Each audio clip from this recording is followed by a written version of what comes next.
So welcome back to Module 8 of Straight Line Persuasion. I want to just take a moment to congratulate you for really getting to this point to Module 8. It's an accomplishment, and you deserve to give yourself a pat on the back. You're almost in the home stretch here. And I think you see now that the things that you're learning are not, on the drawing board as some concept. These are real-world strategies that you can use with, absolute, deadly effectiveness. And when I say deadly, I don't mean that to make people dead, to hurt people. I'm talking about it to get people what they want and to be ethical and honest. And that's always, you'll hear me repeat that time and time again.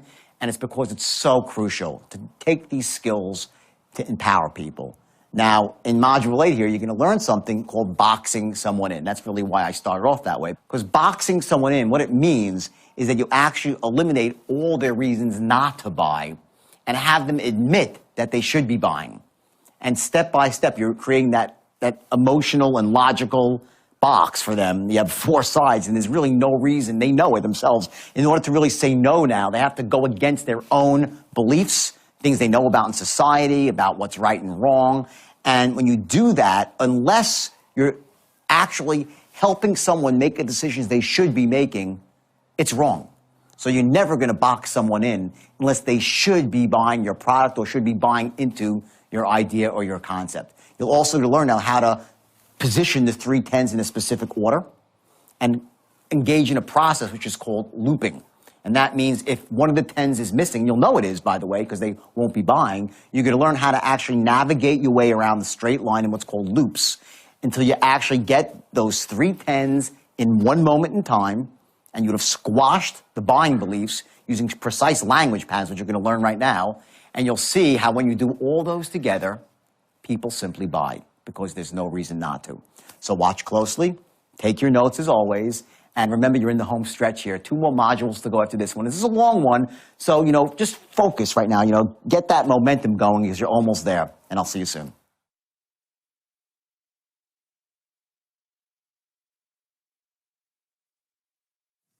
What we're going to do right now is we're going to figure out what our individual triggers are, our physiology, for certain tonalities.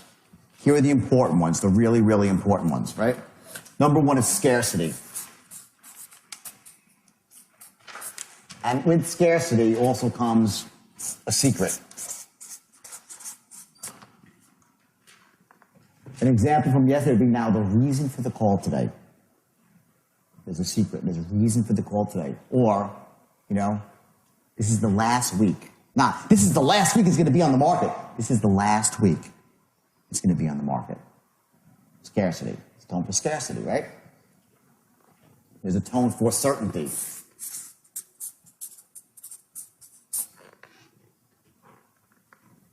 But let me say this, based on everything you just said, it seems like a perfect fit for you. Certainty. All I'm asking for is this. You give me 1 shot, and if I'm half right, believe me. That was the first part was certainty, and I dropped off, right? You give me 1 shot, and believe me, pause, that's certainty. Your typical close is going to be, you give me 1 shot, and believe me, if I'm even half right, the only problem you'll have, now you're into calmness, because I didn't call you 6 months ago and get you started then. Sound fair enough? Reasonable man. So you went from certainty to calmness to reasonability. That's your basic closing pattern. You're not going to close like, believe you give me 1 shot and I will not be sorry. Sound fair enough? You're not going to close a lot of sales like that. You're going to generate emotions like that when you need to for certainty, but not to close. The closing arc, the typical closing arc, happens like this. You're building up to a crescendo, benefits, and you, benefit, and believe me, okay, you just give me 1 shot. And if I'm half right, here, peak, right? Half right, the only problem you'll have is I didn't call you 6 months ago and get you started then. Sound fair enough? That's your basic tonal pattern for a close. You don't want to close with the utmost certainty. It says you don't care. You close with the tone of the no big deal. With just reasonable people, it's very obvious. Certainty, scarcity, disarming.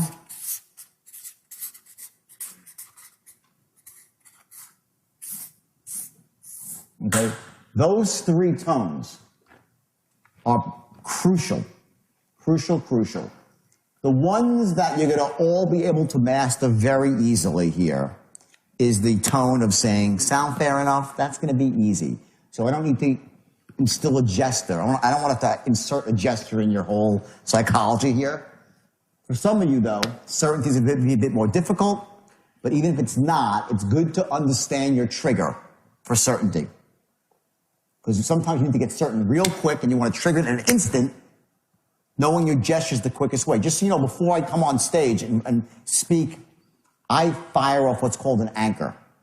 Okay, this is something I was taught in neurolinguistic programming. It's very powerful. And what it is, anchoring is a process where you actually can learn to trigger a state in an instant and you change your physiology radically by going back to a moment in time when you felt a certain way and associating some gesture or either a kinesthetic squeezing your fist, a sound, a smell.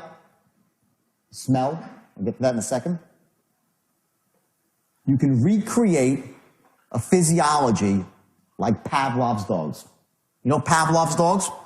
Okay? They rang the bell every time they gave the dog food, the dog would salivate, right? Soon enough, they'd ring the bell, the dog would salivate anyway. He's anchored into the sounds of the bell. Okay? If right now I was just, all of a sudden you hear a police siren, and before your conscious mind would even be aware, your heart will be beating faster. That's an anchor for you. A police siren is anchor. We're anchored all the time into things. We have anchors set all the time. We live our life with anchors. They're just mostly by accident. The key of advertising is to anchor you into a certain state. That's what they do. They use sex, visual images of pretty women. What does a pretty girl do with Budweiser beer? Not a lot, right? But you're anchored to thinking, ooh, beautiful woman, bam, Budweiser label, and you're anchored into Budweiser beer. In order to set an anchor for you, you need to be in a peak state. In other words, if I tell you I want you to get into a state of certainty, right? And I'll say, okay, now here's the strategy. Ready? And there's a reason why I'm not going to do it in this room. I'm not going to do it in this room. I mean, I'm not going to set your anchor in this room because it'll be doing you a disservice. I'm going to show you how to set your anchor back at your office. And I know it's like, so why does he do it here? Well, I'll explain. An anchor works when you're at the peak of the state. So just imagine if you're a salesperson, when is the time you are most certain about everything? When? What's the moment you feel best? After you what? Bing, everyone said close. After you close, right? There's this moment when you close where you are king of the world, right? Now, if we sit here, I say, okay, I want to get you into a state of absolute certainty that you're a closing machine. So before you ever pick up the phone, you're going to have that feeling. Just imagine if every time you picked up the phone, you had that feeling you had when you closed the last sale. How great would that be? To be that certain about yourself. When you picked up the phone, before you knock on any door, boom, you're in a state from the moment you close the last sale face-to-face, and you have all those great feelings washing over you. That's the power of anchoring. Okay, so my goal here is, and you know, people try to do this in seminars, and it's crap. I'll tell you, well, get up and jump and dance and you know, clap your hands, okay? And I love Anthony Robbins, I do. He's a friend. I respect him tremendously. But I do not believe that, you know, when you get up in one of his seminars, you cannot set an anchor there because you're not high enough at the levels that you can't. You have to get to the utmost peak of the state. Okay? Now, you know, he's a pro at this stuff. He's like the best anchor out there. But most people, again, it's going to be a lot more effective. It happens in real life. In other words, I could try to show you, watch this. Okay, now go back to a moment when you close the sale and make the picture bigger in your head, brighter. Close your eyes, say yes, squeeze your fists. I can do all that. But it's not going to be nearly as powerful as if we find out what your gesture is right now for certainty. And the next time you close a sale in your office, you're going to set your own anchor.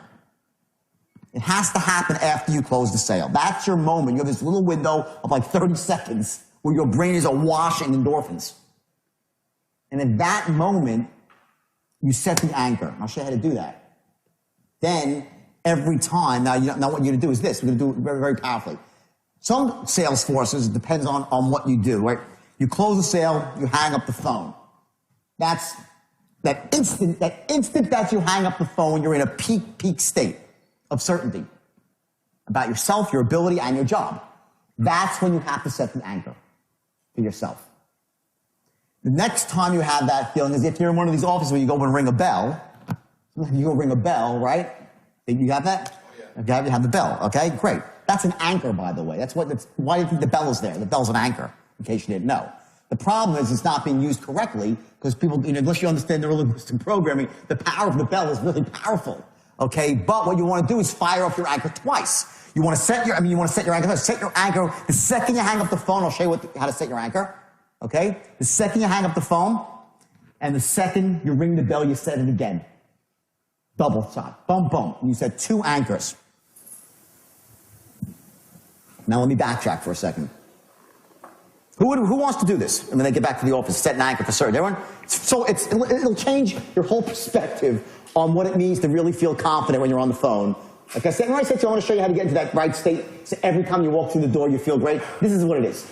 Okay? And anchoring is unbelievably effective when it's done right. If it's done wrong, if it's this much off, it doesn't work. You have to be the absolute peak of the state, or it won't work. So let me go back for a second now, okay? What you do is this, okay? Your brain is a very, very powerful computer. And you can take images in your brain, you can make them bigger, you can make them brighter, you can intensify things, and you can dim them. If I say to you, everyone close your eyes for 1 second, okay? And I want you to picture in your mind's eye your favorite food.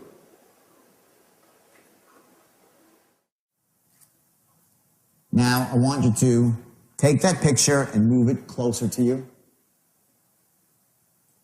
And now I want you to smell the food. Imagine smelling that food.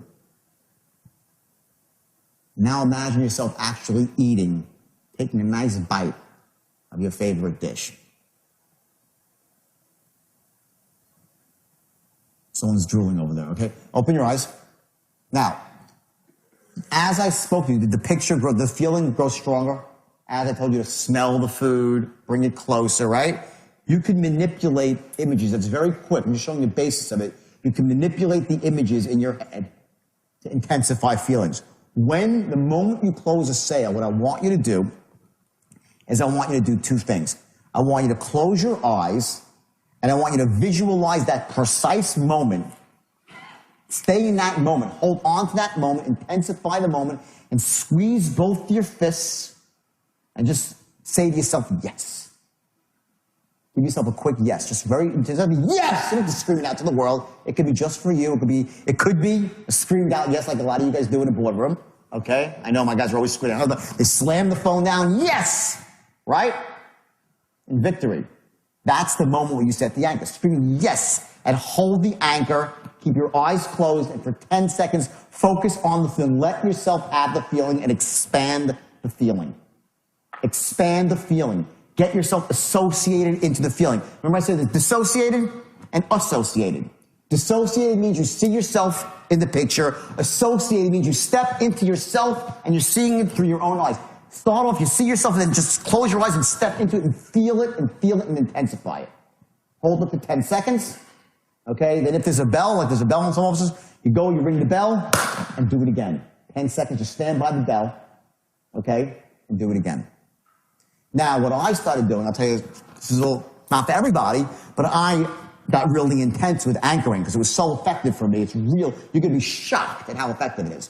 I said to myself, what's the most powerful thing of all of the senses? Anyone know what it is? Sense of smell. Nothing more powerful than your sense of smell. You smell something, you go back to your childhood in a microsecond. You ever get like a whiff of a blade of grass and you're like, it's camp from 24 years ago, right? It's wild how powerful your sense of smell is. I remember I went to a circus once when I was 4 years old. I'll never forget the smell of elephant shit. They had to take me away from the circus. I was like crying. I remember to this day that smell of walking and crying. I don't like the elephant. Right? To this day, if I smell elephant shit, I fucking run the other way. Never forget. Okay? The point is that sense of smell is so powerful, nothing brings you back to a feeling and to a state, S-T-A-T-E, a state of certainty, a state of nausea, whatever the state might be, a state of sadness. Something, all of a sudden you see a movie, bam, what happens? You see something that relates to your own life, a sick child, tears are coming down, you're anchored. You fire it off, you have these unconscious anchors. And next thing you know, before you know it, you're in an emotional state. It's faster than your conscious mind could control. So there's two strategies here to get into a state of certainty, right? One is you can sit down behind the phone and do it the old-fashioned way. Okay, let me just get myself all pumped up here. Okay. You dial the phone, they're like... Or you can fire off an anchor, boom, electronically, automatically. Utmost certainty in a quarter of a second. That's how powerful anchor is. It's on a different level. It's on a conscious level. You got to set the anchor and you got to condition the anchor. So what I did is I said, well, I speak so much publicly. I said, I want to make sure that when I go out and speak, that I'm in an utmost state of certainty, conviction, and clarity. Those are my empowering states when I speak. So what I did is I set an anchor. Started off where I set an anchor from back in my first great speech when I was 24 years old at my brokerage firm. And I remember when I actually stumbled on the straight line, and I gave my first straight line speech, and there was like 15 people there, and they're all like, oh my God. And I remember this feeling I had afterwards, and it was like the greatest feeling in the world. And I started my anchor there, and I set an anchor for that. And then every time I would speak, I would fire off that anchor, and it was great, and it worked, and got me to a good state. Then I came up with the idea of introducing a sense of smell to it. Because you can introduce whatever you want into your anchor. So I found this little citrus inhaler called Boom Boom, right? It's a really powerful citrus blend. And what I would do is before I'd speak, I started going, yes, and I took a deep citrus blast, and the anchor became more and more powerful every time I did it. It's the opposite of other things. This gets better when you do it. The anchor gets stronger and stronger with each time you fire it off and you condition it. It's not like drugs where you get less of effect each time you get high. It's the opposite. So I added a sense of smell to my anchor. Because for me, that was really powerful. And I still do it to this day. I always fire off that anchor. And it could be with any sense of smell. Vicks inhaler, any fragrance that you want. Whatever pleases you. To get into a state of certainty. For me, it's hugely important. Because it doesn't matter. I could be doing whatever I'm doing. For instance, I have radio interviews all the time. I know some of you do a lot of radio and TV stuff, right? A lot of radio, okay? You know, you ever walk into the studio and wonder if you're going to be in the right state of mind? Well, you know what? I don't leave that up to chance. I fire off an anchor. But right before I sit in the chair, boom, before I even know it, I'm certain, I'm in a different mindset. Okay? That's how you do it. So what I want you to do is this. When you close your next sale, fire off, set an anchor. It's called setting your anchor. Give yourself 10 seconds. Okay? If there's a secondary time to do it, like a bell or something else, set it again. Do not fire off the anchor, though, the next time you pick up the phone. Okay? Because your closing rate, here's the thing. Because if your closing rate is, let's say, 1 out of 15 pitches, right? Your anchor gets diluted. It becomes associated with not closing. You follow me? It has to get set first, completely set in stone. It's like, I had surgery on my shoulder recently, right? And the guy put a screw in my shoulder and put my bicep tendon back on my shoulder, popped out, right? Okay, he said to me, it's fixed, but it ain't really fixed. Let it sit for 3 weeks or 6 weeks and get stronger and stronger. Same thing goes with your anchor, okay? If I set an anchor for certainty for you, you go home and set it, right? And then the next day you're out pitching, you get rejected again and again, like you will, because the numbers are 1 in 10 or 1 in 12, whatever it's going to be, the anchor falls off. It's not set yet. It's not firm enough. So what you want to do is do it 3 times only when you close. Only when you close. And after you have 3 times of setting the anchor, then it's locked in. After the 3rd time, then you start firing off the anchor. Not every time you pick up the phone. to the point where you get to, if you're, let's say you're on the phone, you can fire off an anchor.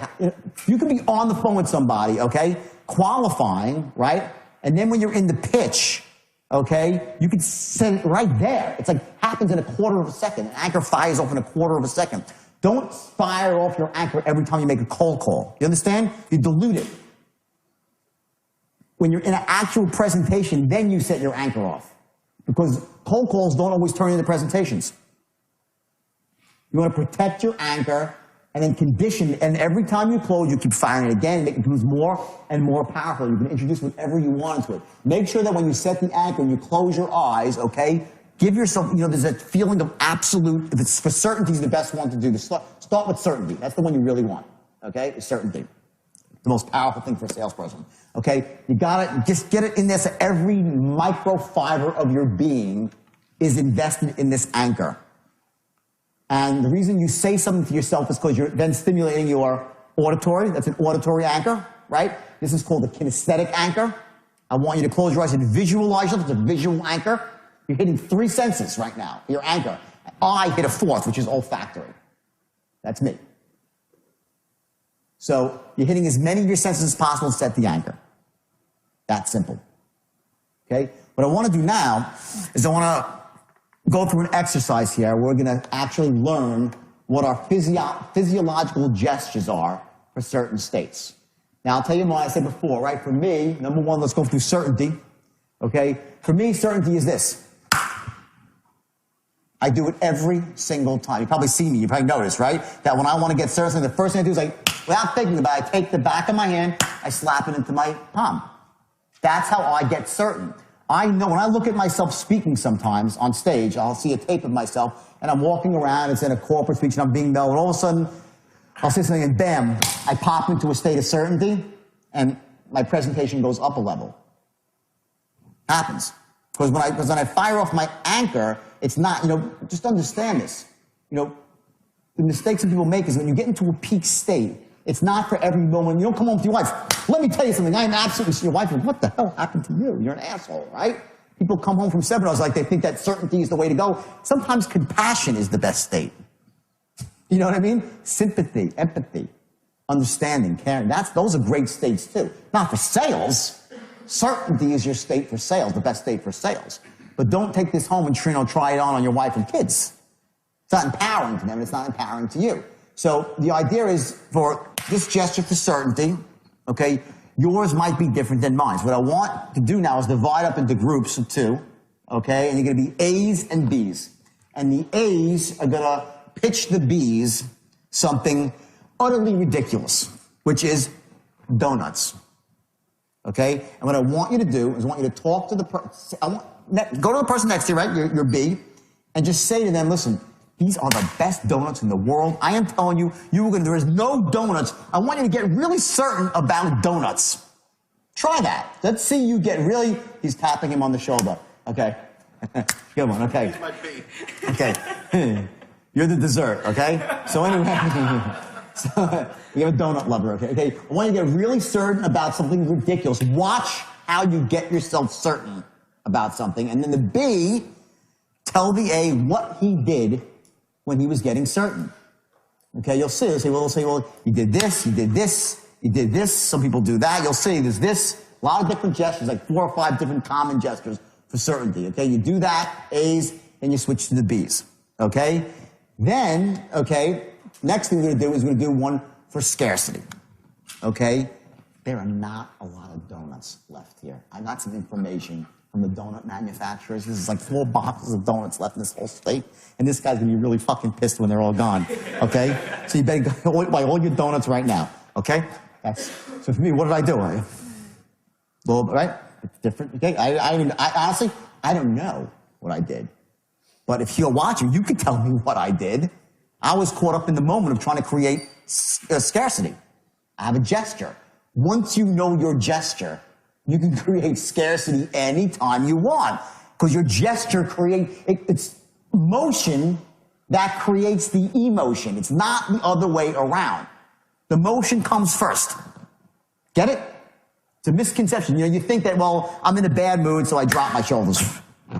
You drop your shoulders first and then get into a bad mood. Your physiology always leads everything else. If I said to you behind that door is a depressed person, for $10,000, tell me, is his head up or down? Which is it? Down. Is his eyes looking forward or down at the ground? Are his shoulders pulled back or slumped forward? Is he breathing deeply or is he breathing shallow? Shallow. Everybody here says the same thing. Why? Because we know how to do depression. We've all done it ourselves. We're masters of it, right? If I said someone out behind that door is happy, $10,000. Is their head up or facing the ground? Up. Are they breathing deeply or shallow? Deeply, right? Are their mouth corners turned up or down? We do happiness the same way too. Now there's slight variation, so the goal right now is to find your exact precise gesture for certainty and scarcity, and then for disarming. Now what would be disarming about donuts? Listen, these donuts, don't even worry about these. These donuts, you can eat as many as you want, and you'll never get fat of these things, okay? They're the greatest donuts. There's no heart attacks. Trust me. Trust me on these donuts, all right? Calm down. No big. Stupid as it sounds, make yourself create a disarming story about a donut. Everyone see what they're after here? To understand how you make a certain tone. And then what you're going to do is you're going to go back to the script. You're going to lay down. You'll see in your mind. You'll make notes to yourself of what you need to do if you're having problems creating any tonality.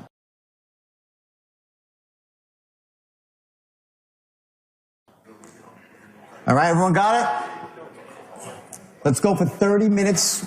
Okay, we'll do 30 minutes on presentation, okay, which is going to be a little academic here because I want you to understand structure.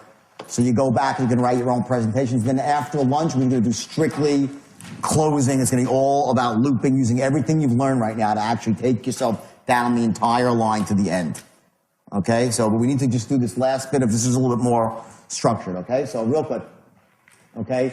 Basic structure of pitch. Number one, it's a work in progress. Remember this, please, when you go back to your companies and you start writing new presentations based on what you're learning, understand that your first draft, use it, it's going to be evolving. Cross out words that are causing you to get tongue-tied. Less is more with words. Contract things. Drop words like this is, say, hi, John, this is Dino Imperi calling. You could just say, hi, John, Dino Imperi calling. You could drop this is very simply, and you sound more casual. That's a perfect example of how a script evolves.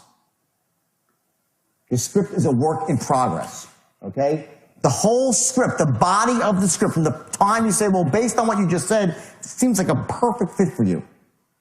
From then until you say, believe me, you will not be sorry. That's when you ask for the order. I'm skipping over the body right now. That whole thing is no more than a page. Do not go on and on and on and on about the wonderful benefits of your product. You give a couple of basic ones that are good and logical, that make sense, powerful, but not your best ones, and try to get the guy as close to a 10 as possible, and you know you're not going to get him to a 10, okay? No more than a page in the body. Okay? When I write a script, I swear, when I write my books, I'm an author, right? I read each sentence back to myself 100 times, at least, in my own voice, and I'll say it out loud. I keep going through it again and again. Does it sound good? Does it flow? Does the tonality flow? Read back your scripts to yourself. Every single word, like I said before, like just this is, or you say to someone, getting started is very simple.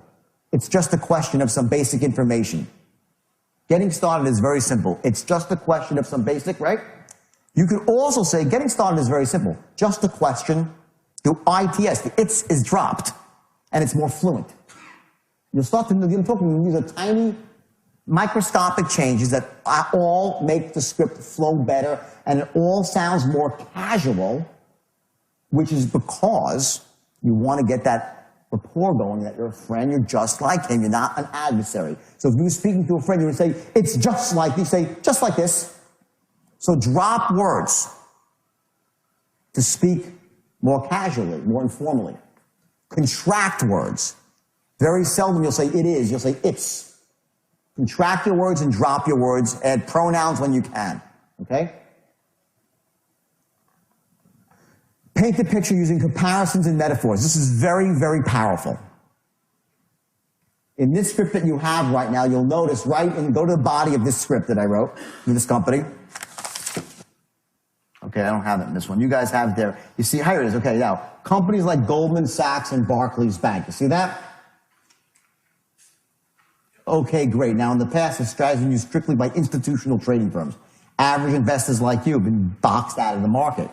Meanwhile, companies like Goldman Sachs and Barclays Bank have been making a fortune with it.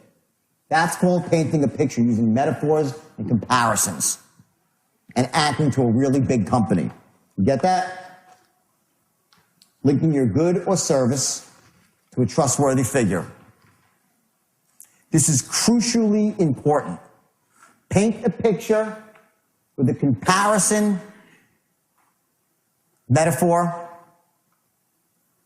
and link yourself to a trustworthy figure. Now, I did both of those, if you notice, they were both in one sentence. I made my comparison was about someone else making money with a similar system, and I used an authority figure, Goldman Sachs and Barclays Bank.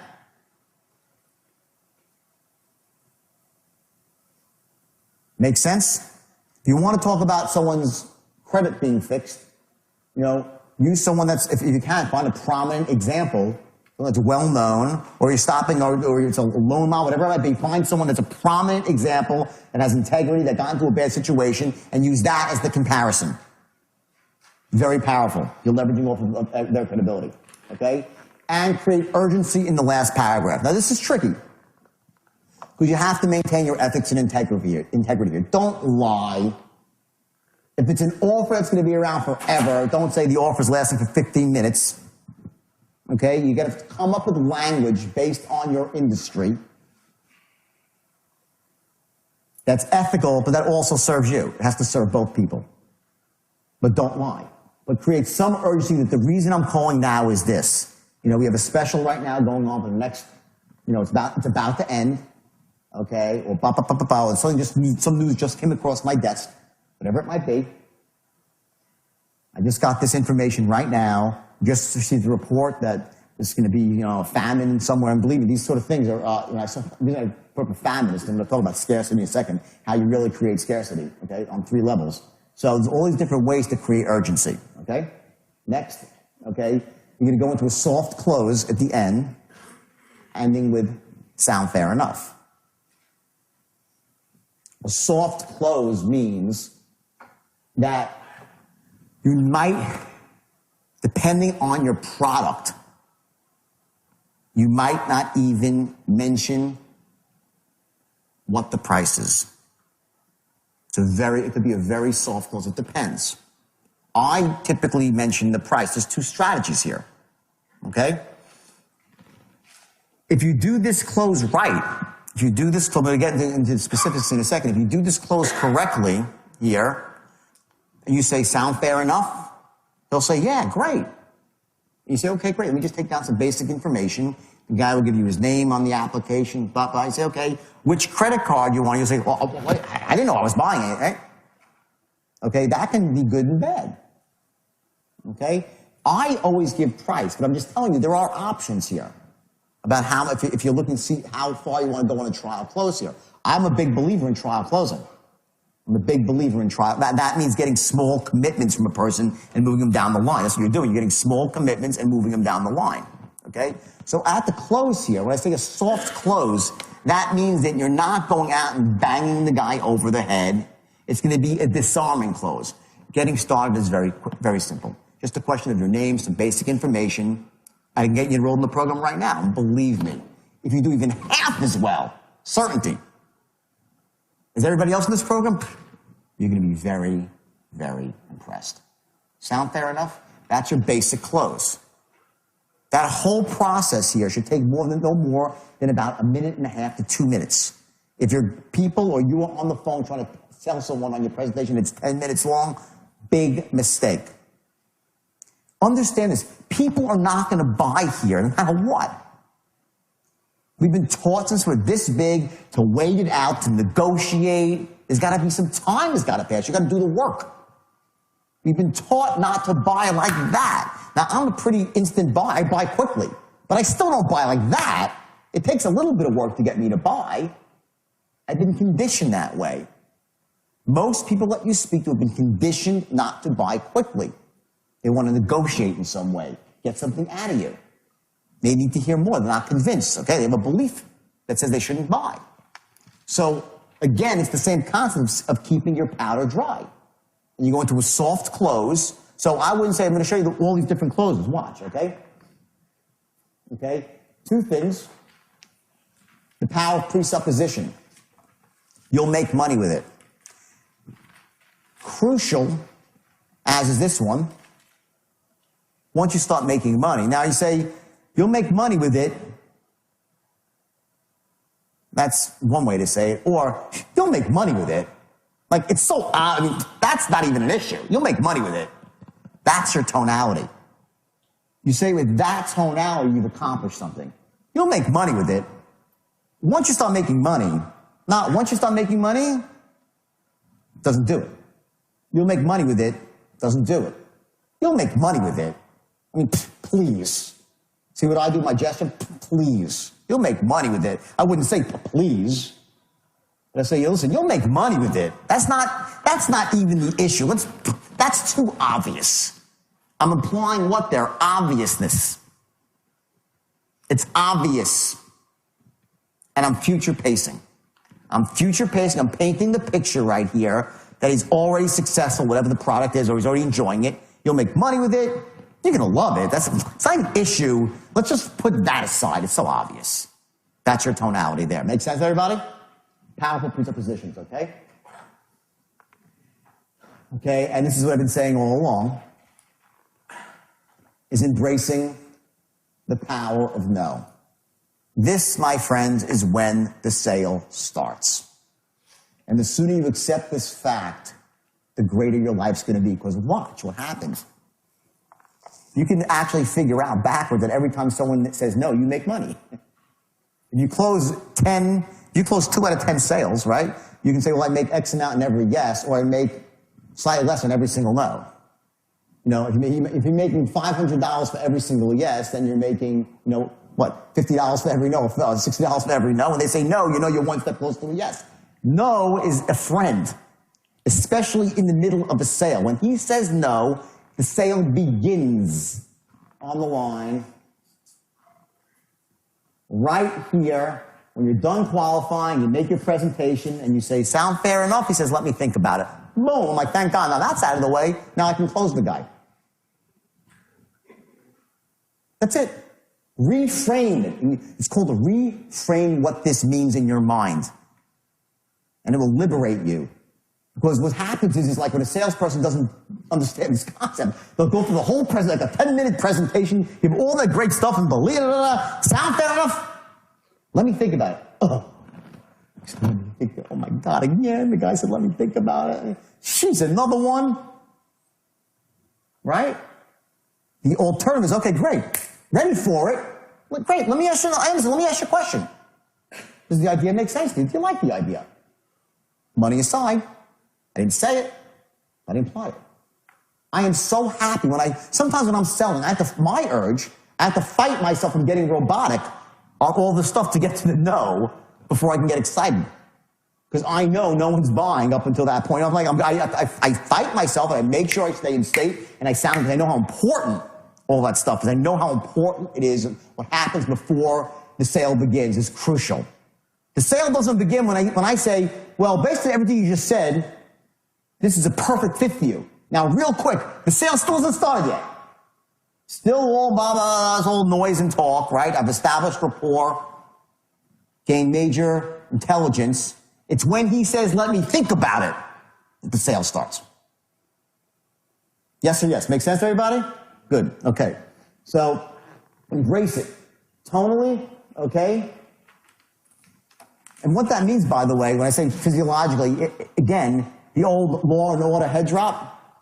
You know, Law and Order? Yeah, you know, the witness says, he gets ruffled on the witness stand, and the lawyer's like, oh. And the jury looks over at the lawyer and says, oh, but we knew it all along. Now, that doesn't happen in the real world. And unfortunately, I know a little bit too much about that, being on the stand and stuff. I'm not proud of that. But I will tell you the thing that I was coached about was no matter what happens, you keep your game face. No matter what comes out, no matter what they say, you don't say, oh my God, now it's... The lawyers never do that in real court. That's for TV. They never tip their hand in real life. Okay? You're always going to maintain your game face. People won't buy if, one, right? They don't absolutely love your product. We know this. Yes or yes? True or true? We all know this, right? Say it. True or true? True. True. Good. The best thing since what? Sliced bread, right? Next, they won't buy if they don't trust or connect with you. That's missing, they're not buying. Again, they're not going to buy if they don't trust or connect with your company.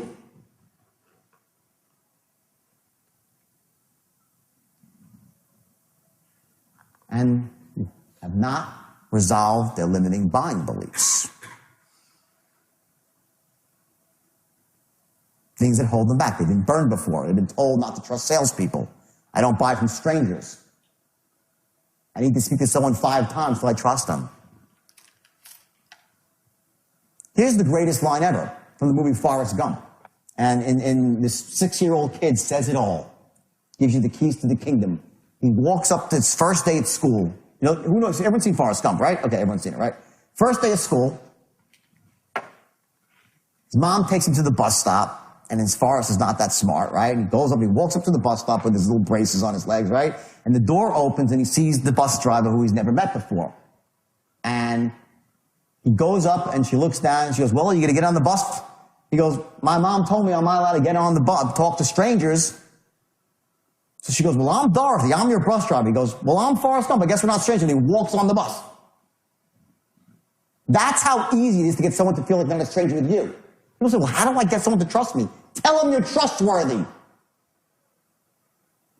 This is really, really simple stuff. We'll get to it in a second in detail, but to say, well, geez, how do I make someone trust me? Or tell them I'm trustworthy.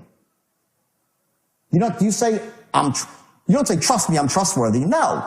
What you say is, I pride myself on certain things. You're going to pride yourself. Don't write this. I'm going to give you the whole pattern for it in a second. I just jumped that here for a second. Don't worry. You're going to get it in a second, the exact language on it. Everyone understand what I'm saying, though? You're going to how do you tell them who you are? Flat out. What you stand for, what kind of human being you are, your qualifications, your certifications, the kind of friend you are, the kind of heart you have, your altruistic sensibilities, the way you give back, the way you can leverage people's resources, the way you live for that, you help your family or your friends, all that sort of stuff. You're going to tell them. Because if they truly knew that, would they buy from you? Yeah. If the other stuff is established too. You tell them. Not like, just trust me because I'm trustworthy. I am ethical, and that's when you do it in a very disarming way. In almost an apologetic way. Get to that in a second. Lastly, you haven't created a strong enough emotional want.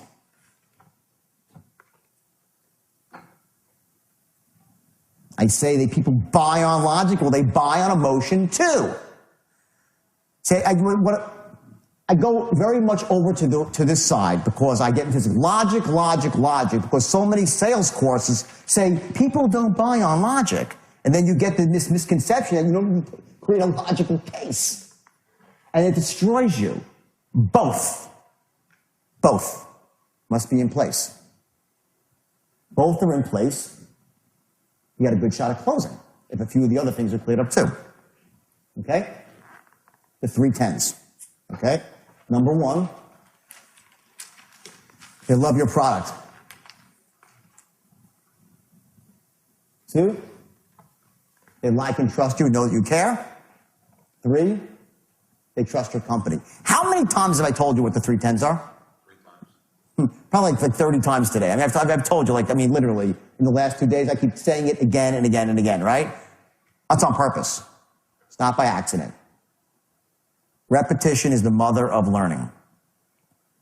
These are the keys to the kingdom right here.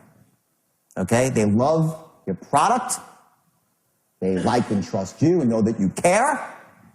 They trust your company. You must establish these things before you close.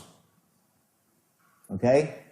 And you have the art of boxing someone in, okay? And these are the sides of your box. Now, I caution you. Stop, sidebar, caution, ethics. Boxing somebody in means you create this emotional, logical beliefs, right? Action threshold. This is what you gotta do. You gotta box somebody in and give them no choice but to buy lest they contradict everything they know and stand for, their beliefs, that to contradict themselves, to say no. Sometimes people hang up when you put them in this spot. Everyone's like saying, yeah, they do. But if you do it elegantly and they know that you care, they usually don't. They hang up when you've boxed them in like this, but they don't really think that you care. Click. Then you call them back and you get the machine. Or call away the screen, right? Okay? Boxing somebody in ethically, please, please, please, for yourself and also my integrity to go out and teach this. I was reticent to stuff. I wouldn't want to teach this stuff originally, okay? But I'm trusting people to really do the right thing. I do not box people in and take their money unless it's really in their best interest, okay? That's it. That's the story. The art of looping.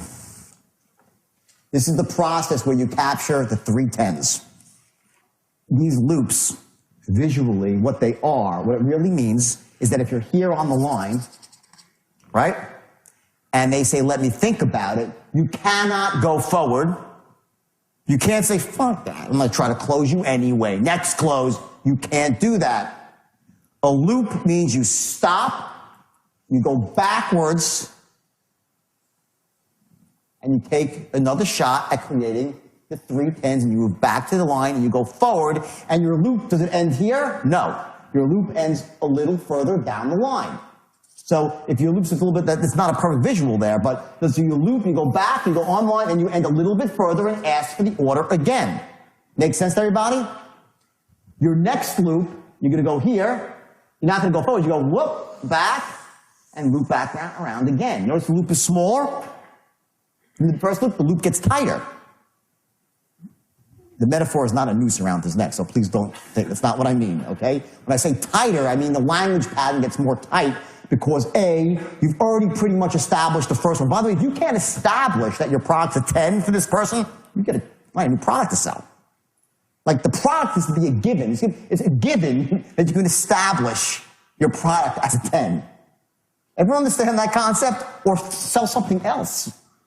Or you're speaking to the wrong people. You qualified the wrong people. Okay?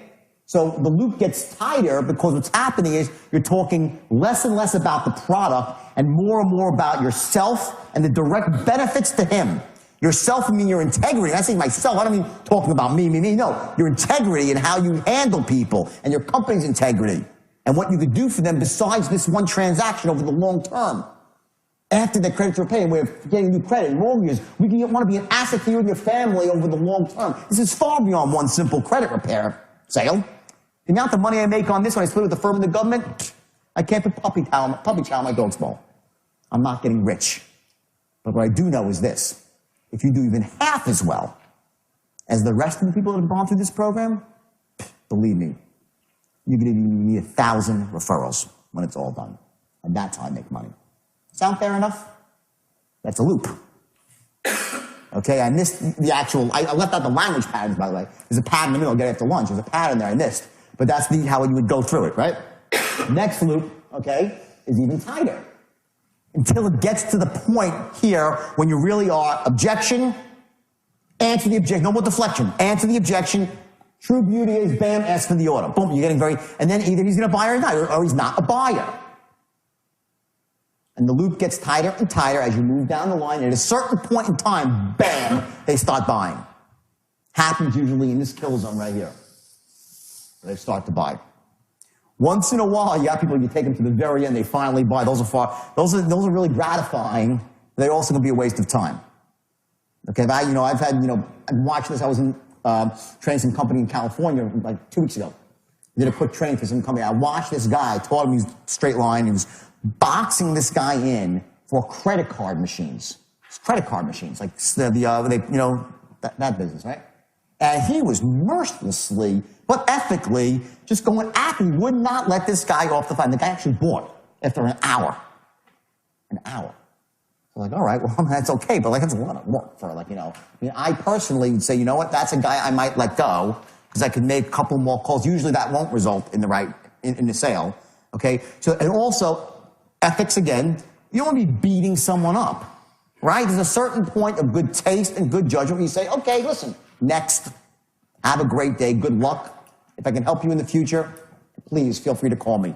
You never, ever, ever end a call in a bad way. I don't care if they don't buy you, if they're rude to you. Whatever happens, you end the call honorably. Thank you, and wish you great luck. Have anything to do, let me know. Your reflection on yourself, your company, and you'll feel better as a human being about it. Never get adversarial, never get nasty, never curse. You treat your people with respect even when they don't buy. Hugely important. So that's the way it works. Those are the 3 10s. What we're going to do is we're actually going to run the patterns and give you the exact language for the 3 loops. There's other loops too that come after, but these are the 3 primary loops that you need to know to really manage this. And the rest you'll figure out along the way. Not that difficult. Like again, it's all very simple. Structure and tonality. The exercise that you did before, where you were finding your triggers, I know it was a little funny and wacky, but sometimes funny and wacky is what works. Don't kid yourself. The ability to harness any tonality you choose is going to be critical when you're boxing somebody in. Because remember, the box, right? The box can also result in a hang-up if you're doing it in a way that's not disarming, it doesn't say that you care. Say, listen, I understand, don't misconstrue my enthusiasm and pressure. It's in your best interest. I care. I'm just like you. If all that stuff is in there, if you're boxing with a state of absolute certainty, not going to work. You don't box with certainty. There's blips of certainty. There's blips of certainty in there. Show you what they are. There's certain high notes of certainty. But mostly, it's compassion. And it's certainty that you know that you can help them gain control of their lives. That's your certainty. Your certainty that you can help them. Not that you're right and you can make a commission, you can bang the guy closed. The certainty in your voice is almost a pleading tone that I know I got the goods, I know I can help you. Believe me, you will not be sorry. That's the sort of certainty you need. This is the heart of what makes the straight line so powerful. So let's just go, and let me just reframe, I'm going to say this, let me give one more ethical warning here, please, to start this. This shit is so powerful and effective, you will get people to do things they shouldn't do, buy things they shouldn't buy routinely, without much problem. So you can never use it for that. This is about helping people overcome obstacles to buying, to motivate them to take action when they should. To help them break through those fear barriers, the things that we generalize. When I talk about deletion, distortion, and generalization, that's how we make sense of the world, right? What happens is when we were 5 and our mommy said, don't trust a stranger, don't take candy, all this sort of stuff, we generalized it out to everything. Don't trust anybody. Now, in this world we live in today, you can't live like that. You can't live in a bubble. You just can't. You're getting barraged with emails and offers and texts and this and that. You got to exist in the world, move through it without fear. You have to make smart decisions, but you have to make decisions quickly in this world or you get destroyed. Financially, emotionally, it doesn't work. So the strategy of saying I'm not going to trust anybody is a very disempowering strategy. We generalized that from when we were kids, and also, for many people, they were burnt by unscrupulous salespeople, which makes your job as an honest salesperson harder. Fact is, though, because they were burnt once, does that mean that all salespeople are evil? Yes or no? Of course not, but we generalize. To make sense of the world, we generalize. So you're up against that generalization. Make sense? Yes or yes? Great. So what you're going to be doing here as you loop is you're going to be breaking through that belief. You know that up front. You're going to assume that unless he's the 1 in a million who loves salesmen, and I don't say that like, oh, everyone hates sales. I'm saying that who has none of that belief. Even myself, as a salesperson, has that belief. Instantly it comes up. The wall comes up wherever I go. You know it's true. For yourself even. And I'm a buyer. I have a little bit of it. People who aren't buyers have thick walls of it. The good news is that when you get someone like that, who doesn't really buy from anybody, when you break it down, you have a customer for life. So it can work against you too, as long as you're aware of it and you can address it in an elegant way and show a person how to take action to move through those barriers to get what they, not just what they want, but what they need. Make sense? Great. Okay, so here we go. First loop, okay, it starts here, okay? The 3 10's are what? The product is what? The best thing since sliced bread, right? Okay? It's on your timing. You deflect objections, listen twice as much as you speak, and run specific patterns, okay? That's looping. Your first 10, okay? Sliced bread, okay? People will not buy if they're not convinced your product is the best thing since sliced bread. You're saying, oh, that's not really true, Jordan. You know, maybe you're right. Sometimes they will buy. But honestly, it makes your job a lot easier when you get into that level of certainty about your product. If they kind of like your product and they just really need something as a default, you can make a sale. But typically, those sales are made on a transactional basis. They go out and get those goods at a store. They're not going to go call and be hammered on the phone by a stranger to buy something they're not sure about. They're going to buy from a stranger on a phone call or even face-to-face on a cold call. They're going to want to make sure they love the product. Now, how do you do that? Well, you gave the foundation of that in your opening presentation. But the fact is you left most of your powder dry. So what you're going to do is this. When you ask the guy for the order, and let me go through that one time here. Let's reinsert ourselves in this script here. Okay, now here, watch. Getting enrolled is very simple. Just a question of some basic information. Now, you see me reading the script? I could say this off the top of my head, but without as much certainty as if I look at the paper.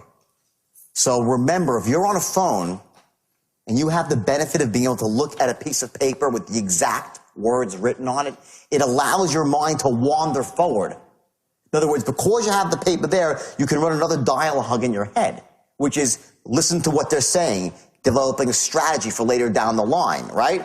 You want to keep all your resources as much open to other things as remembering a script, so it's right in front of you. So now getting started is very simple. Just a question of some basic information along with your card details. And I can reserve you a seat at next month's training session. And believe me, Bob, if you do even half as well as the rest of the people who've gone through this program, you're going to be very, very impressed. Sound fair enough? That's where you enter the sale. When he says, well, let me think, it sounds good. He usually says, sounds good, let me think about it. Is that a pretty rational response? Sounds good, let me think about it.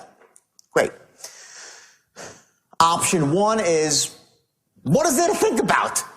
I gave you a lot of facts. Let me just tell you something. Listen, number 1 here, maybe you didn't hear me correctly. This is the best thing since sliced bread. You need this, you know you need this, you're about to lose your house, your credit's in the toilet bowl, whatever it might be. You need to attend the seminar because you don't know what you're doing in your industry, blah, blah, blah. You can attack the guy head on and you lose rapport. You fall out of rapport. Or you could do deflection. Write that down. Number 1, deflect.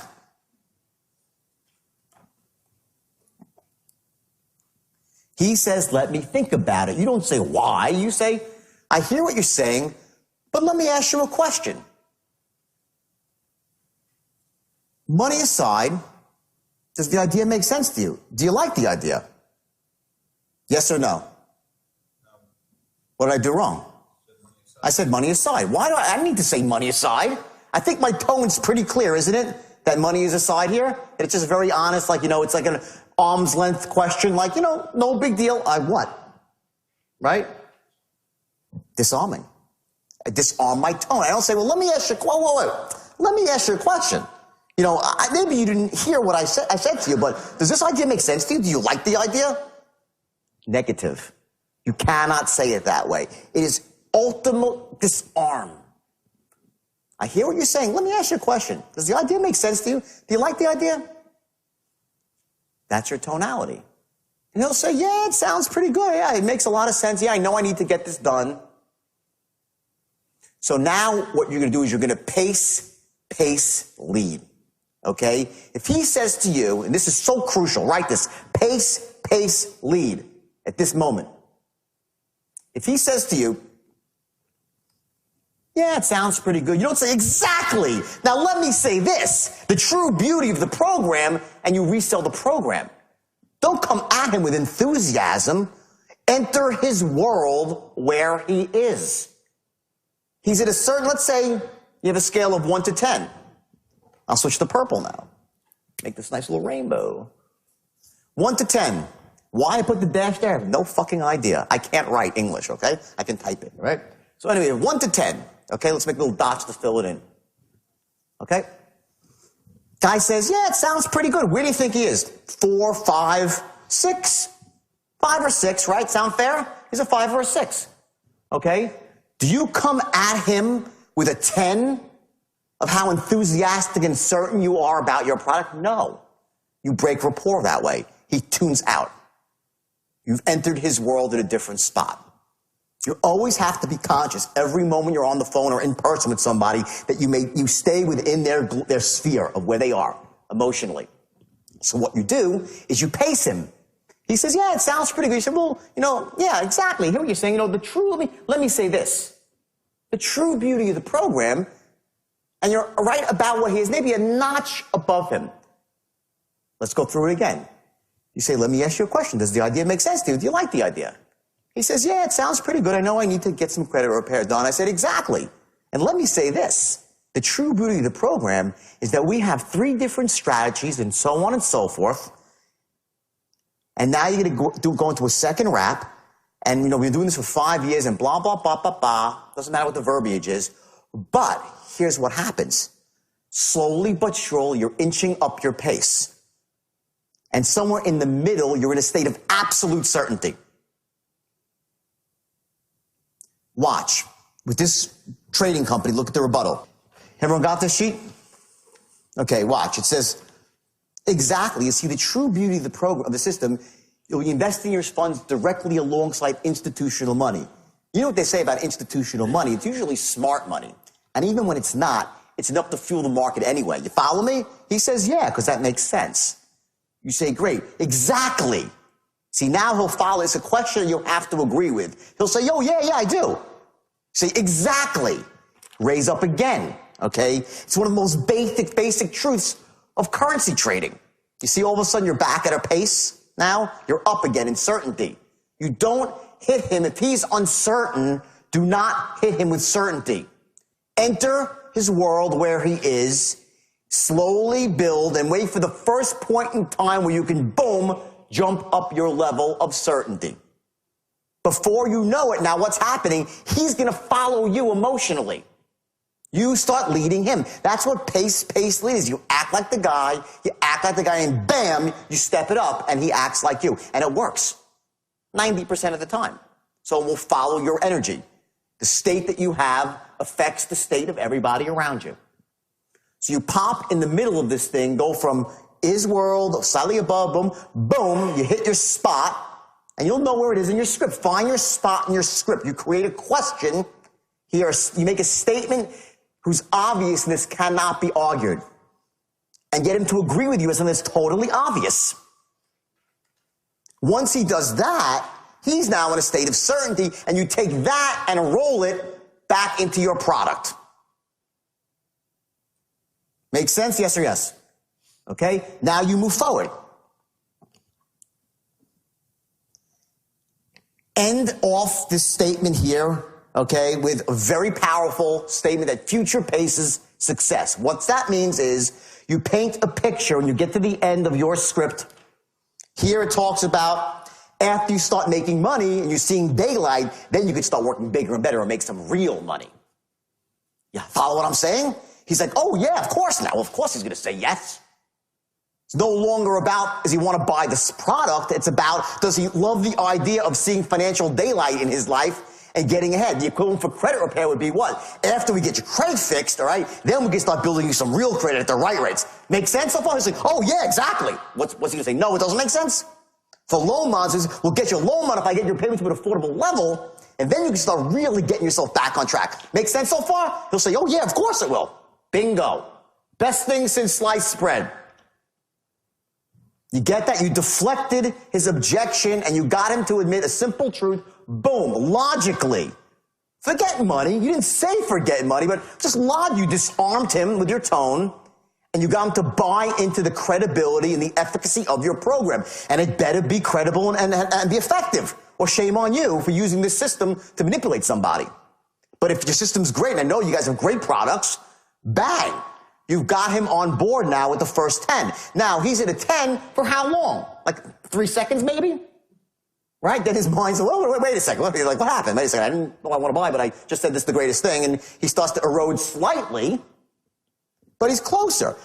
You hopefully, if you did a good job and your script is well written, you could get the guy to a 10 in the moment. Right here. Down to a 10. And in your mind, you're like, check a box. Okay? You turned the combination a little bit. Got click. Now we know that the things that must happen here are A, he must think what? Your product is I love this slide, by the way, right? Makes me hungry. Best thing since sliced bread, okay? Which leads us to step 2, okay? Selling yourself.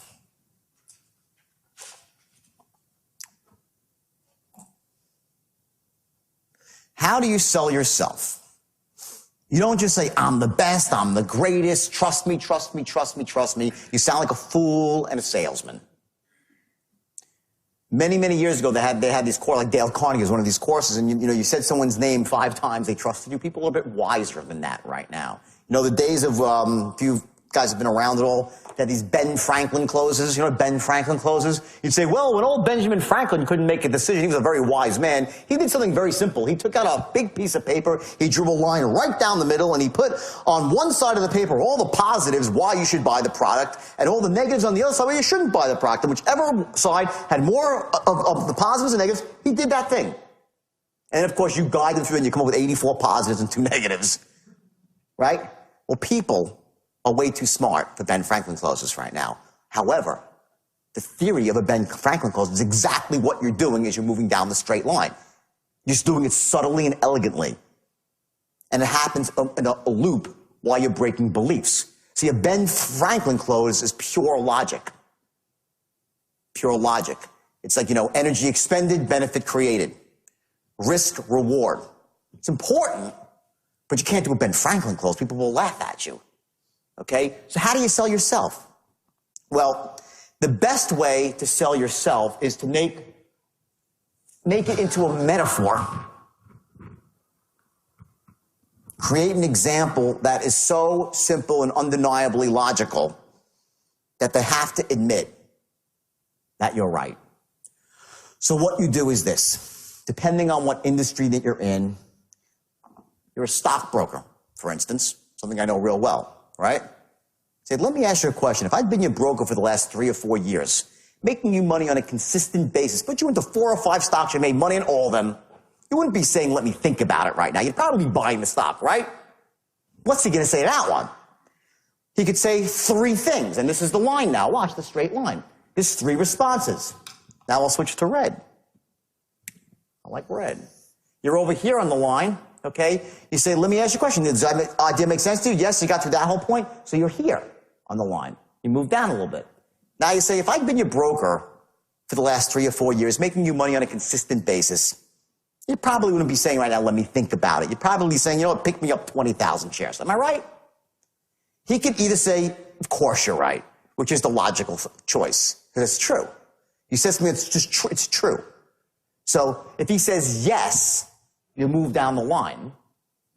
If he says no, you move off the line. Let's get a little boxes here, little dots here, and dots here. If he says maybe, which means wishy-washy, well, yeah, kinda, I don't know, yeah, you get sometimes too, right? You're off the line, okay? Here, what you're gonna do is you're gonna get very, very certain, okay? Because the bottom line is this, it's true.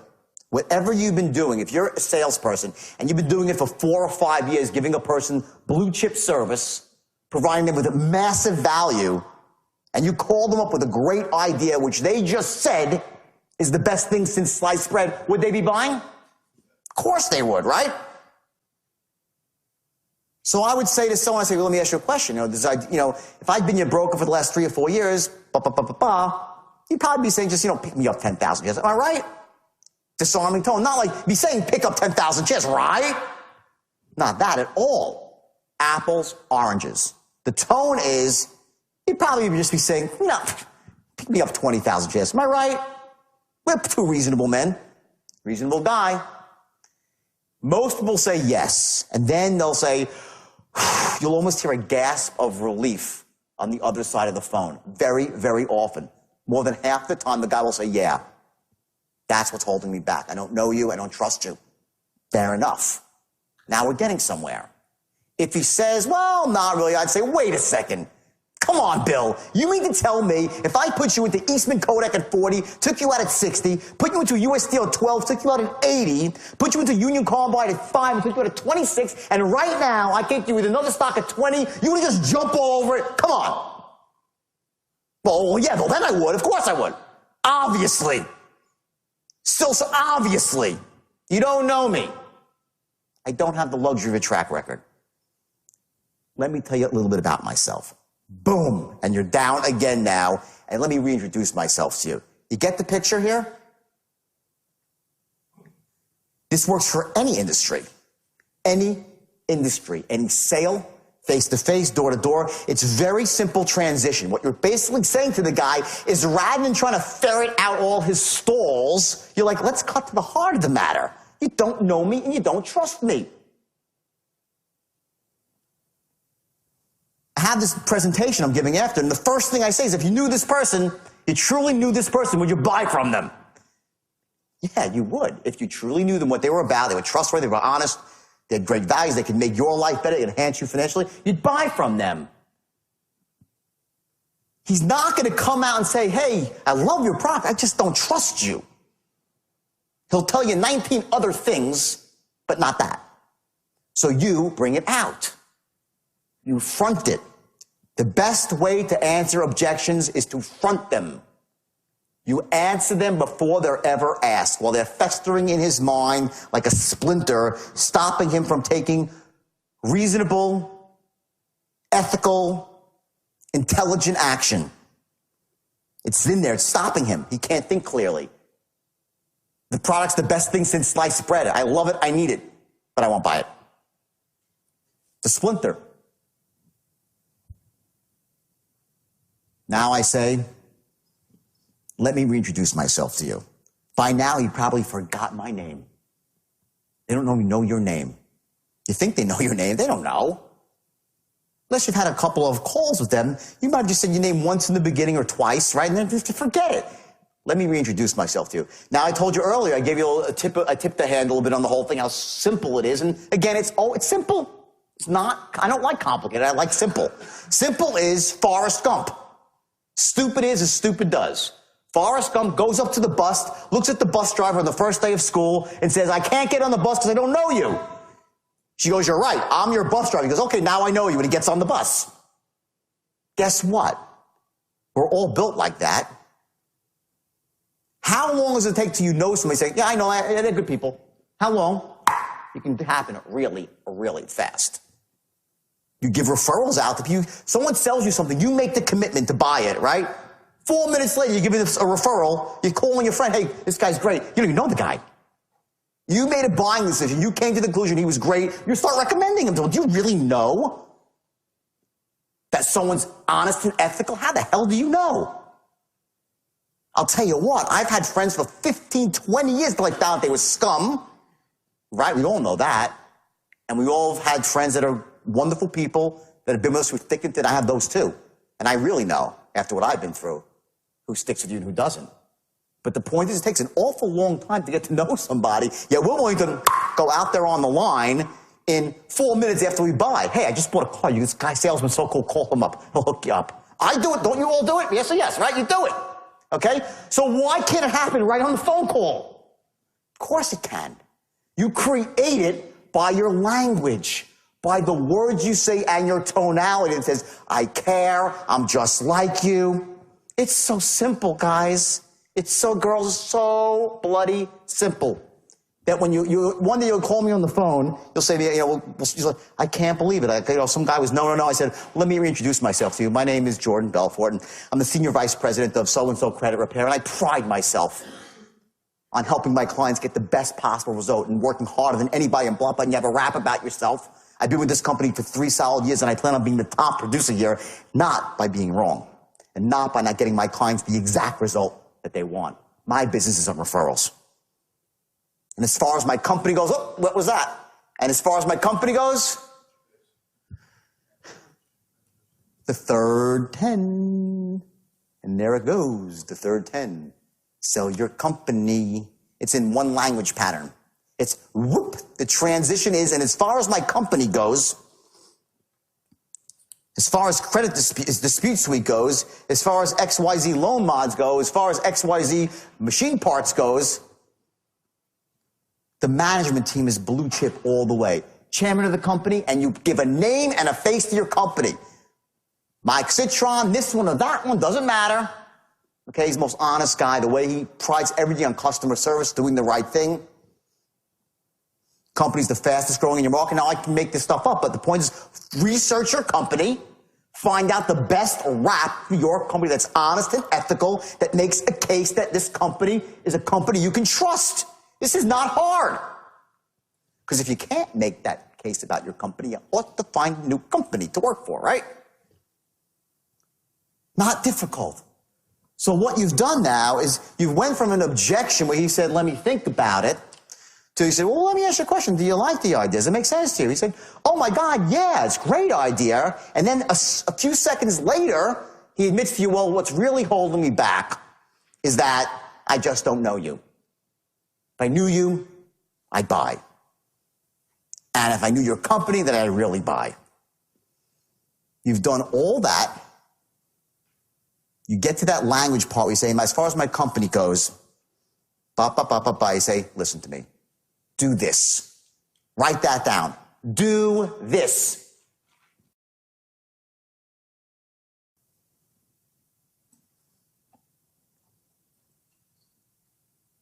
I've seen more salesmen blow sales because they just don't ask for the goddamn order. They do everything but ask for the order. They don't tell the client what to do. What does an expert do? He tells you what to do. An expert doesn't say, well, I think you ought to consider signing up for credit repair. I think you ought to consider having your loan modified. I think you ought to buy this piece of real estate. I think this stock looks good. They're like, no, this is what you should be doing. You get it? Sir. So you watch your tonality now. Another shift of tonality. I pride my company, honest and ethical, and believe me, when Mike Citron launches a new program, he's seldom wrong. Do this. Start off a bit smaller, bigger. Now, I don't know. It depends, again, on your industry. Now, let's assume, okay, that there's a step-down possibility, right? And you started off at X, and you can step down to Y, right? Would you step down? No. Not yet. That's next. Don't step down yet. Hold your guns on price. Again, it's keeping your powder dry. This first loop, they probably won't buy.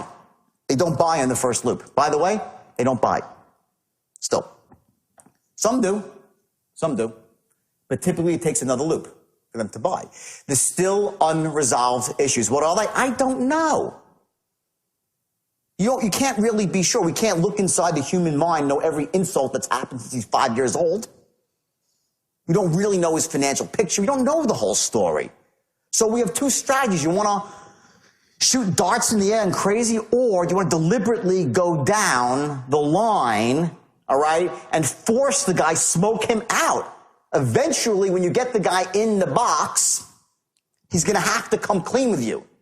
Because if he likes you and trusts you and knows your company is honest and he really, really wants the product, he's got this conflict. He's like saying, shit, I like these guys. I would hate to be thought a fool. Shit, I know it. I'm getting Bernstone. There's this whole internal dialogue going back and forth while you're trying to close the guy. You don't think that's happening?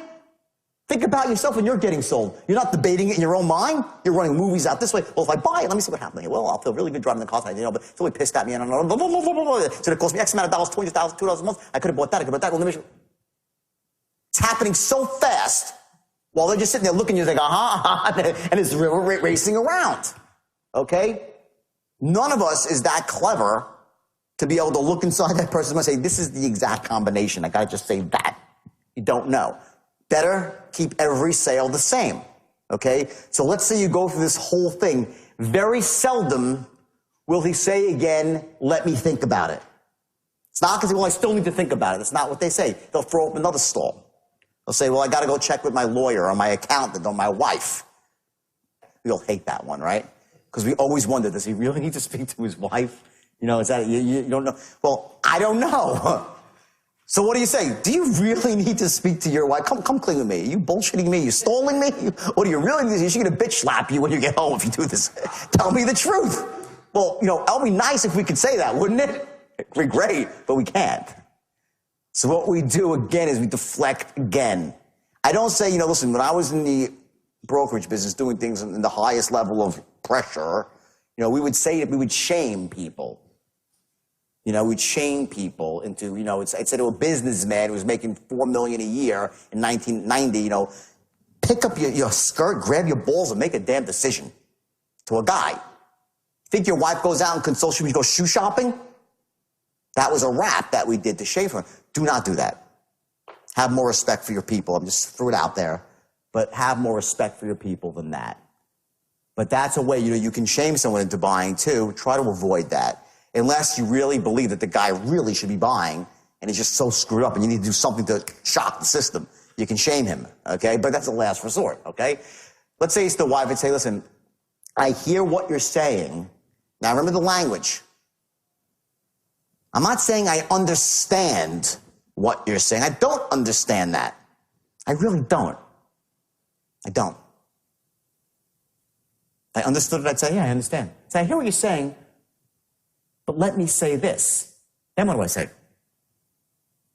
The true beauty of the program, it's always your loop. You're back in with the true beauty of the program. Here's what happens. You're on the line. Okay, I'm going through markers like crazy today. Okay, you're on the line. Now we're in orange. You asked him for the order from your first loop. He said, well, let me talk to my wife. Are you on the line or off the line? Off the line. He went off the line. Let me talk to my wife. Bop. I hear what you're saying about talking to your wife, but let me say this. The true beauty of the program, I go back and resell the program again, and now I pull out the big guns. This is when I let my powder go. Right here. This part of the loop. This is my big guns. Not the second loop, it's the third loop where the big guns come in.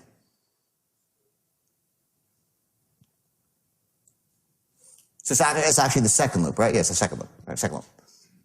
Okay? Where the big guns come in. Okay? Well, it's the third rap about your company, but it's the second loop. You have your initial presentation, then you have your first rebuttal rap, and then you have your second rebuttal rap, right? That's where you let out your best stuff. Okay? And you tailor it to the objection. Mention his objection in there so he knows you didn't totally disregard it. So if it's his wife, you want to weave something about his wife into the actual presentation of A, what the true beauty of the program is. Takes just a little bit of practice, not a lot, a little bit of practice. Not much at all. You get this in a couple days. Gets to the point, no matter what they say, you have the answer. If you don't, shame on you. Because you can control this easily. This is in your control. You can have the answer to every question. You can loop elegantly. You just have to put the time in to come up with the right scripts that are ethical, honest, and do the job. That's simple. So I would tailor my presentation here, now my bullets, to his wife. And then I would also, most powerful thing is tailor my close to his wife. I mentioned the wife in the close. And say, believe me, all I ask is this. When you make the first $4,000, you say, go buy your wife a little present. I'm sure she deserves it. Sound fair enough? Dead silence now. The first person who talks loses. That's your loop. You understand? What did I miss? Something very, very important. And here's what it is. This is the most powerful one of all. Every human being has what's called a decision-making strategy, which cuts to the heart of when we were being chased by dinosaurs, even though we never existed with dinosaurs. When our ancestors, right, is this fight or flight mechanism that we all have. We all operate as fear-based creatures. That's how we are. So, in the middle of that loop, what we're going to do is we're going to stop it and say, listen, we're going to take this airtight logical case about the product again. So we're getting a 10 to the product. Let's say this is the line, right? We're going down the line here, okay? We resold the product. This is this third presentation, second loop. Bam, our strongest case right here. Super strong case. We resold ourselves again, right? And again, I'm going to be here for you every step of the way. I have all these patterns for you. You can write them down. I'll give you the actual patterns of what you're going to say. These are the language patterns, okay? I'm going to hold your hand every step of the way to guide you into this, to guide you at this, to make sure that it works. My company stands behind this product with an unconditional guarantee, whatever it might be. All these things that are in the middle of here, right? That you're strengthening yourself, your company's integrity. Give you the patterns for it. And then you say, do this. Pick up or buy? No. You would say, and honestly, let me ask you a question. What's the worst that can possibly happen? Let's say you sign up for this program, and I'm totally wrong. And it's almost a mocking tone. I'm totally wrong. My compass is off. Your credit doesn't get fixed. Your loan doesn't get modified. Your seminar is awful. Doesn't make sense to go to. Your my machine part doesn't fill your need. The real estate's the wrong piece of real. Let's say I prove to be an incompetent fool. What's the worst that could possibly happen? Let's say that it's $245, making up a price, right? Over the next 60 days. Is that going to put you in the poorhouse? Honestly. And he'll say, well, no, exactly. It's not going to make you a poor man. But on the upside, what I can do for you besides this one transaction in the way of this, that, and then you start building a massive future pace case. You create a picture in his mind of massive, massive benefits for doing business with you. You're interrupting his decision-making strategy. You showed him now. He's been weighing it. Remember the scales? Well, he's got his decision-making scales, right? And here he's got, if I do this and it doesn't work out, bad. If I do it, if it doesn't work out, good. And they're fighting. They're in a death match. Now what you've done is you've knocked out, if it doesn't work out, not so bad. We're logical creatures. If it does work out, whoa, it's even better than I thought. Because I was only thinking about credit repair. What this guy can do for me in the way of identity theft, rebuilding my credit, getting me a mortgage. Woo, boom, the scale drops. Get it? Just what it's going to be that makes the scale finally go is anyone's guess. But to give someone, put someone in a situation, insert them into a place where they've said now it's the best thing since sliced bread, and they've been sold and resold again. When I say sold, I don't mean that in an evil way. They have been told the facts, undeniable, undisputable facts of why this product is the greatest. They know it. They feel it. You've created pictures so they emotionally feel it. You've talked about the wife, about their future to create an emotional want for buying. And the worst that could possibly happen is what? You lose a couple of $100? Not so bad, considering what the upside potential is. It's enormous. And all I ask is this. Give me one shot. Give me 90 days to prove myself to you. And if I do even half as well for you as I've done for my other clients, believe me, the only problem you'll have is I didn't call you 6 months ago and get you started then. Sound fair enough? Reasonable man. You've looped again. You're going to get a lot of closes right there. A lot of closes right there. Now, you're at this point in the sale here, so you've done, okay, you made your presentation here, opening call, the promised land, qualified him, your presentation, your first loop, this is now your second loop, and you're over here. What starts to happen now is this, okay? He's going to start to get uncomfortable on the phone because you've created the box. Logic, emotion. You've hit his buying beliefs pretty hard.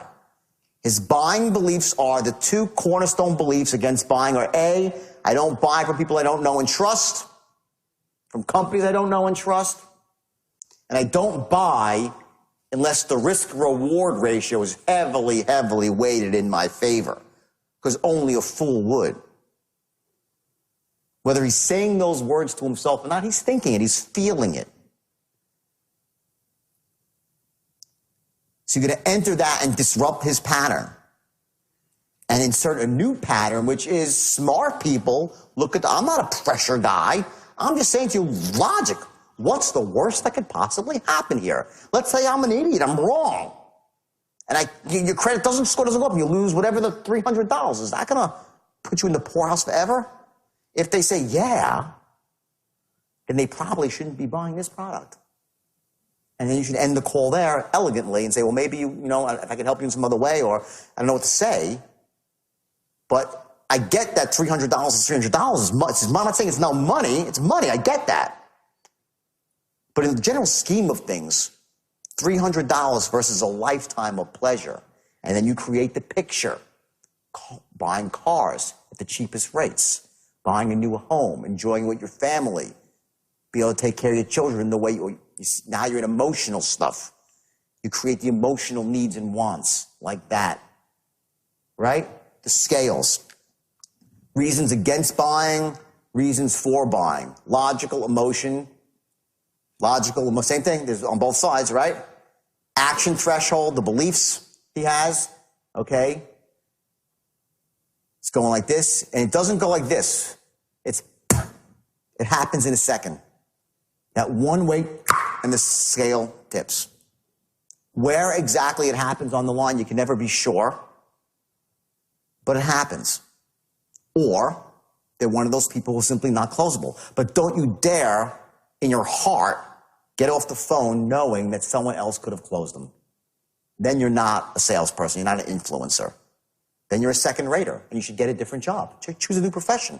There's nothing wrong, by the way, with, not being that person. But if you really want to be a salesperson, you should really, you owe it to yourself, your family, and the people that you interact with, not to waste their time, but to be the best that you can be. And the best that you can be is you're going to close everybody who should be closed, and no one that shouldn't be closed. The next loop that you make is going to be very tight. Okay? Someone says to you, well, I got to talk to my partner. You got to speak to my partner. Right? Another objection. Fair enough. Okay? I would say, listen, I understand you have to speak to your partner. But let me say this. I'll his store back again, resell my company quickly. It's like 2 lines. Resell myself quickly. Again, right? Resell my company. Then, don't close. I'll say, what exactly do you have to talk to your partner about? I won't just say, I never go at him head on until the very end. In other words, I'm going to answer his objection. I deflect him for a second. And I resell my company. When somebody... Just a company? No, all three. Product company, yeah. But quickly, boom, boom, boom. I don't antagonize. Well, I got to speak to the partner. About what? How do you do that? How do you do that? You speak to your partner, really about what? What do you speak? Tell me. Come on, tell me. You can't do that. Just deflect for a second. Say, I understand what you're saying. Just let me say one thing. The beauty of this program is that I would tailor it to that it's a sort of decision that you don't need to talk to your partner about. Like my rap would be about that, about why it's such a simple thing to do that you really wouldn't need to talk to your partner. That's what my rap would be leaned in that direction. From the intelligence that you gathered, I would be leaning it in that direction. From there, Once I got the guy, and I know he's on board with me again, I say, what exactly do you need to talk to your partner about? And then let him speak. And you're going to find out that he probably does not need to speak to his partner. Well, I just got to check a few things out, and money, and money starts coming up. Money comes up, all this sort of stuff. Okay? Money will come up very often here. They'll start saying, well, I really got to see if I have the money. People are embarrassed sometimes to say they don't have money. So they'll tell you everything but, when it truly is money that's holding them back. What happens, though, is that when that's the case, you might never have even known. They gave you that first stall and they closed with looping because what you did is, yes, they still really are stretching financially, but they just realized logically there's so many benefits, emotionally, logically, fiscally. So they bought. You never really knew that what was it really in the beginning? Most of it is about just simply stretching with money. So remember that, looping exercise that you just saw on video, you just watched. Remember that you only loop when it's in someone's best interest, and you only box someone in when they really ought to be buying your product. One of the things I want you to focus on here, remember, is tonight, go through this exercise where you identify your own physiological triggers, what actually allows you to become certain, meaning I want to get certain, I tap my hand like this. Some people will point their finger like this. I don't recommend you point at certain people because they might smack you. But you're going to find that if you want to whisper, if you narrow your eyes, it becomes much easier to whisper.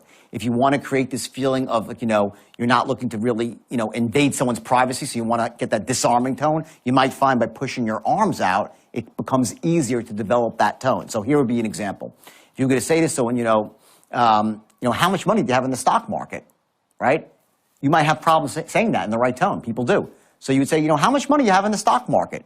And put your arms out, and you might find it helps you develop a disarming tone. So go through some of the tonal patterns, and I want you to notice, as you do the tonal patterns, what do you do with your body? What do you do when you sound certain? And you'll learn that you can actually trigger a certain tonality by leading with your body. The two are connected. You have the mind and the body, the tonality and the gesture. So learn that skill. It's very powerful. You'll see some more of it later on. But most importantly, right now, I want you to take what you just learned to heart. I want you to practice.